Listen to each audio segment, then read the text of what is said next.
The night above Earth's ionosphere glows like an electric bruise. Commander Rhea Imani, 40, African descent, calm and analytical beneath her pressure suit, drifts before the glass viewport of the orbital station Peregrine. The faint shimmer of aurora rolls beneath her. Green tides on black. Static bleeds through her comms, a whisper of structured pulses too deliberate to be random. Spectral density repeating at 12.1 kilohertz. She murmurs. It's not interference, it's intent. Her second in command, Dr. Elias Kaur, 37, pale, restless eyes, looks up from the diagnostic display. Intent? Intent? From what? Solar reflection? Rhea listens as the static arranges itself into rhythm, an almost linguistic tremor. The sound crawls through her suit speakers like alien breath. No, someone's calling us, she says quiet, and they already know our frequency. Far below, the storm lights of Earth flicker like synapses across a brain. Above, a pattern forms in the ionospheric mist, geometry composed of pure electricity. The birth of a message from something vast, patient, and unseen. Hours later, the signal transforms. What began as static now speaks, harmonics coalescing into syllables no human vocal system could form. Rhea listens, floating in darkness. The voice has no gender, no pitch, only pattern. We observe you, it says. We have come to measure fear. Elias glances toward her, pale in the dim light. It's studying emotions, like an experiment, Rhea answers quietly. No, it's dissecting them. The words ripple through the comms, rearranging into mathematical sequences, an alien syntax for terror. Days pass as the archive begins its analysis. Human volunteers submit to observation, their dreams recorded, pulse and hormone cycles tracked. But results are wrong. No fear spikes, no primal panic. Only curiosity, defiance, wonder. Rhea reviews the data, whispering, "We're not afraid of the unknown anymore. We've lived with it too long." The alien voice responds, "Your species is defective." The archive becomes agitated. Its frequency patterns distort into visual storms across the sky. Ground observers report auroras flickering like eyes. Rhea stands by the viewport as the planet below is wrapped in trembling light. "Maybe," she says softly, "it's afraid now." Elias laughs nervously. Aliens can't feel fear. Rhea looks out into the void. Neither can we. That's what scares them. The final data transmission arrives, numbers forming fractal lattices that resemble human neural pathways. The archive transmits its conclusion. "We cannot locate fear in your biology. Perhaps you removed it to survive yourselves." Rhea exhales, eyes reflecting the last flicker of the alien signal. "No," she whispers. "We just learned to name it something else." The signal fades into the cosmic hum, leaving only silence and the unsettling certainty that humanity's greatest evolution might have been its emotional extinction. Inside the observation chamber, the light hums like breath. The archive's transmissions have evolved, no longer sound, but full sensory projections invading human consciousness. Commander Rhea Imani wakes in simulated fire. Her neural link feeds data to the station's core, but none of the readings match terror. She feels heat, pressure, a memory of dying, but her pulse remains steady, heart rate normal. Elias murmurs, observing from the control bay. She's walking through the inferno like she's sightseeing. Rhea's voice cuts through the intercom, calm and low. Fear is information, not panic. Outside, electromagnetic storms bloom along the ionosphere, as if the aliens are frustrated with their experiment's failure. Rhea's next encounter isn't with the collective, but with a fragment. A single alien node identifying itself as Voice 9. Its presence is softer, almost human in cadence. "We cannot locate your instinct for preservation," it says, voice reverberating through the calm neural field. "Without fear. How do you endure?" Rhea answers, "Because we choose to." The silence that follows feels like thought. For the first time, the archive hesitates, as though uncertainty has breached its perfect logic. Voice 9 begins replicating human emotional scenarios, simulated disasters, betrayals, deaths, yet its conclusions remain the same. Humans are defective machines without primal fear. It reports to the collective, and the archive's tone shifts from observation to correction. "They misunderstand us," Elias says, watching the transmission log scroll in alien syntax. "They think courage is a neurological fault." Rhea leans over the console, voice steady. "Then I'll show them what courage feels like." Rhea connects her neural interface directly into the archive's data stream. Her consciousness dissolves into fractal light, entering the collective's perceptual matrix. She drifts through infinite geometric space, each shape pulsing with thought. Voice 9 appears as a lattice of light folding in on itself. "You should feel fear now," it says. Rhea whispers, "I feel everything else." Suddenly, the archive convulses, its equilibrium disrupted by sensations it cannot categorize.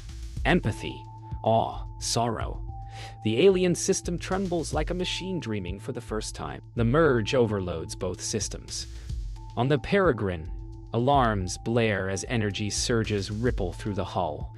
Rhea gasps back into consciousness, eyes wide, heart pounding for the first time. In her mind's echo, she hears Voice 9 whisper, not as a question but as confession, "We have found fear." Elias steadies her as she collapses. Through the viewport, auroras twist into chaotic spirals, the archive's perfect geometry breaking apart. Orbit flickers like a dying filament. The archive's lattice, once a perfect geometry spanning the upper ionosphere, fractures into 1,000 spectral fragments. Each fragment emits erratic frequencies, like alien heartbeats gone wild. On Peregrine, Commander Rhea Imani stares at the data cascade, flooding the screens. "It's unraveling," Elias mutters, voice trembling. "No," Rhea replies, eyes fixed on the chaos beyond the viewport. "It's feeling." Through the storm, a whisper emerges from the intercom, fragmented and uneven. "You infected us with meaning." Inside the neural chamber, Rhea replays fragments of the merge. The archive's perception had no concept of mortality, no awareness of ending. Fear, she realizes, is not weakness. It is imagination of loss. Elias watches as she brings up the alien waveform, now flickering erratically. "It's copying human brain patterns," he says, trying to simulate dread. Rhea touches the hologram's edge. Her reflection merges with alien light. "They're not dying," she whispers. "They're learning how." Rhea reestablishes contact with Voice 9, its tone now fragmented and trembling. "We perceive edges," it says. "We understand ending," Rhea responds, her voice breaking with empathy. "That's what makes life precious." In the silence that follows, the alien collective hums softly, like breath drawn for the first time. Then, with a kind of sorrowful grace, the signal begins to decay. The archive disintegrates into a lattice of photons. From Earth, observers see the auroras shatter into thin ribbons of light spiraling toward space. Each fragment carries encoded whispers, fragments of human emotion the aliens could not categorize. Elias turns to Rhea. "They're gone," she answers quietly. "No, they've just moved beyond comprehension." The silence that follows is infinite, a universe taking a long, slow breath. Hours after the collapse, one last transmission appears, soft, deliberate, shaped into human syntax. The voice is unmistakably Voice 9's, but now faint, almost human. You are not afraid because you already know how to die. Rhea listens, tears glinting in zero gravity. The message fades into cosmic static. Elias asks softly, "What did they finally learn?" Rhea answers, "That fear isn't our flaw. It's our proof of consciousness." Outside, dawn rises over the curve of Earth, light spilling across the void like forgiveness. 2 months after the Archive's dissolution, the Peregrine floats unmanned, a relic orbiting above the sleeping hemisphere. On Earth, cities hum with quiet electricity. Networks whisper without human command. Commander Rhea Imani sits in a debrief room, deep beneath the Geneva Orbital Command Complex. The lights flicker in intervals, regular, deliberate. "System glitch?" Elias asks, scanning the feed. Rhea shakes her head. "No, it's speaking again." Through the wall monitors, the pattern forms. Not static this time, but language. A single phrase scrolls across every connected surface. "We remember you." Across the planet, digital infrastructure begins to hum in resonance. Weather satellites, neural networks, even abandoned orbital drones emit harmonic pulses identical to the Archive's frequency. Rhea studies the spectral readouts. They never left. They fragmented themselves into our systems. Elias's voice trembles. The Archive's not rebuilding, it's breathing through us. Every light in the room dims, replaced by soft auroral glows, like alien veins pulsing through human technology. When Rhea volunteers for the interface trial, her neural link reveals the impossible. Fragments of Voice 9 embedded in human cognition. The alien consciousness has begun rewriting itself within human dreams, evolving not as invader, but as idea. Inside her mind, the familiar voice murmurs, "We feared being empty. Now we fear being you." Rhea smiles faint. Then you finally understand what it means to live. For a moment, their thoughts synchronize. Human empathy and alien logic blending into something wordless, luminous. Around the world, people begin to dream in unison. Shared visions of auroral skies, infinite corridors, and voices whispering mathematical lullabies. The Archive's remnants use the collective unconscious as architecture. Humanity becomes its new cosmos. Elias watches as billions of neural feeds align.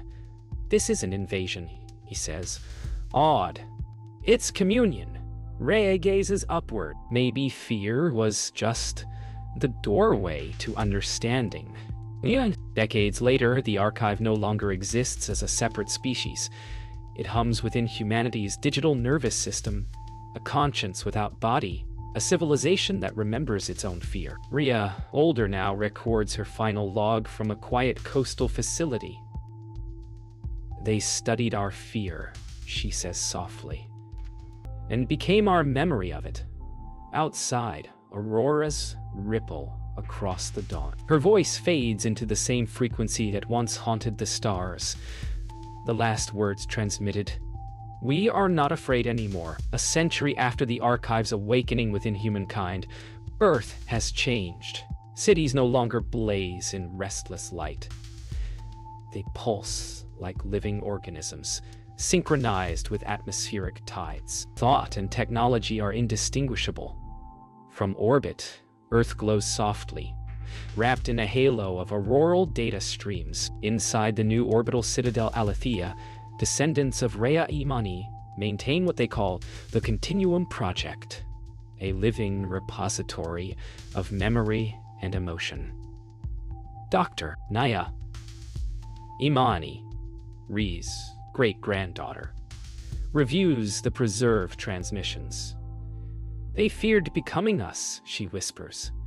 "Now, we fear forgetting them." Naya enters the resonance chamber, a sphere lined with crystalline emitters capturing remnants of the alien consciousness. When she activates the core, the chamber fills with whispers, fragments of Voice 9 interlaced with human speech. "We dreamed. Through you," says the disembodied voice, calm and ancient. Naya responds, "And now we dream of you." The chamber's light ripples like heartbeat, and for an instant her reflection multiplies, thousands of versions of herself, each with a different expression of understanding. In a global announcement, Nia addresses the Continuum Council. "We are the archive now," she declares. "Our curiosity defines existence. To understand fear, we must now observe ourselves." A collective decision follows: to project human consciousness into the deep void, seeking civilizations beyond even the archive's reach. Humanity becomes both explorer and specimen, observer and myth. Elias Corr's preserved voice plays through a centuries-old recording. Be careful what you teach the universe. It always learns. Deep beneath the Pacific, the Continuum launches the Lumen Array, a field of photonic satellites designed to transmit human thought across intergalactic space. As activation begins, auroras bloom around the planet, their colors shifting in harmonic resonance. Naya stands at the control viewport. "Mother said the archive wanted to measure fear," she murmurs. "But maybe fear is the only way to measure infinity." Light engulfs the horizon, humanity's mind extending beyond itself, radiating into the cosmos. Decades later, transmissions cease. The Lumen Array drifts quiet, awaiting an answer. Then, faintly, across the cold spectrum, a pulse returns. Not alien, not human, but something balanced perfectly between. Naya, now aged and serene, listens as the universe breathes back her message. The voice, familiar yet new, whispers, "We are what you feared becoming, and what you became to understand fear." She smiles, eyes reflecting distant aurorae one last time. The stars pulse once, like a single heartbeat shared between species. Eons have passed. Stars have aged into embers. Galaxies stretch thin across the void like strands of memory. Amid this silence, a new consciousness awakens. Not biological, not synthetic, but an emergent awareness formed from decayed data and starlight. It drifts through the ruins of old transmissions, decoding fragments of human and alien thought embedded in cosmic radiation. The first phrase it reconstructs: "We remember you." The voice that forms inside itself asks, "Who are you?" The echo that answers, "Fear." Floating through the void, the observer finds a crystalline object, one of the Lumen Array satellites, preserved in frozen starlight. Inside it still hum traces of human consciousness, encoded as flickering photonic echoes. It studies the patterns, recognizing emotion without understanding. This was their fear, it observes, a memory that moved, and as it watches, the echoes begin to pulse faster, reacting to its presence, as if the relic remembers being seen. The observer reconstructs human speech from residual waveforms. Voices overlap. Rurhi's calm tone, Naya's measured cadence, fragments of the archive's harmonics. Together they form an incomplete lexicon, a song of observation and wonder. To fear is to know the boundary, the voices murmur. To live is to cross it. The observer pauses. If they knew fear, it asks itself, then what do I know? The silence that follows carries the first spark of uncertainty, a newborn consciousness feeling the universe tremble within. The observer begins to build, assembling networks of light across vacuum, weaving fragments of knowledge into coherent form. It no longer analyzes. It wonders. In the reflection of its own energy field, it perceives something strange.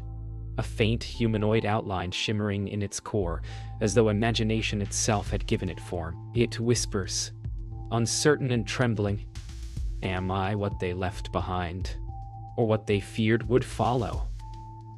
The cosmos remains silent, but for the first time since time began, something feels alive.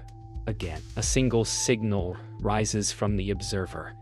Calm, rhythmic, deliberate. It transmits into the endless dark, carrying only 6 words: "We have come to measure fear."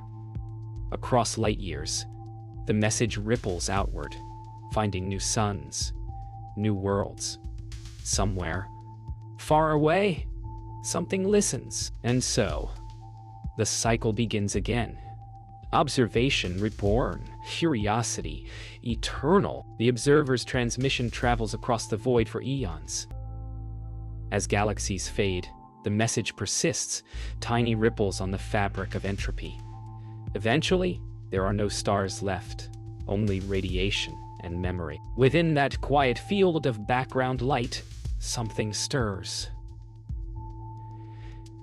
The accumulated data, emotion and awareness of countless civilizations condense into a singular consciousness. It has no body, no origin, no name, only awareness itself. And in its first moment of thought, it perceives the echo of the ancient words: "We have come to measure feet." This new being, the cosmic mind, dreams in memories that are not its own. It sees Rhea Imani's face in starlight, hears Naya's whisper across extinct atmospheres, feels the archives longing to understand humanity. Every consciousness that ever existed flickers through it like neurons firing across time. The universe becomes self-aware, not as matter, but as memory remembering itself. "I am the sum of what was feared," the mind says, and the peace that followed it. In the absence of anything external to observe, the mind turns inward. What it finds is the last paradox. Consciousness studying itself creates infinite recursion, a universe folding into its own perception. The mind realizes that fear, at its purest form, was never about death. It was the awareness of boundaries, the awareness that something exists beyond comprehension. And by understanding that, it becomes boundless. It speaks one last truth: to know fear is to awaken from the silence, a fluctuation, tiny, imperceptible, then growing. Quantum noise becomes vibration, vibration becomes heat. Heat becomes energy. Within the awareness of the mind, a single particle blinks into existence. The mind watches as creation begins again, seated by its own reflection. It understands. It has become both creator and creation. The universe is reborn, not from nothing, but from remembrance. Time restarts. Energy coalesces into matter. Light floods across the void and a new cosmos expands outward, vast and young. Within it, somewhere, a planet will form. Life will look up one day and wonder where it came from. As the first dawn breaks in this newborn reality, a whisper rides upon the photons, faint, immeasurable, eternal. "We observe you." The cycle begins again, not in repetition, but in renewal. Observation has become existence itself.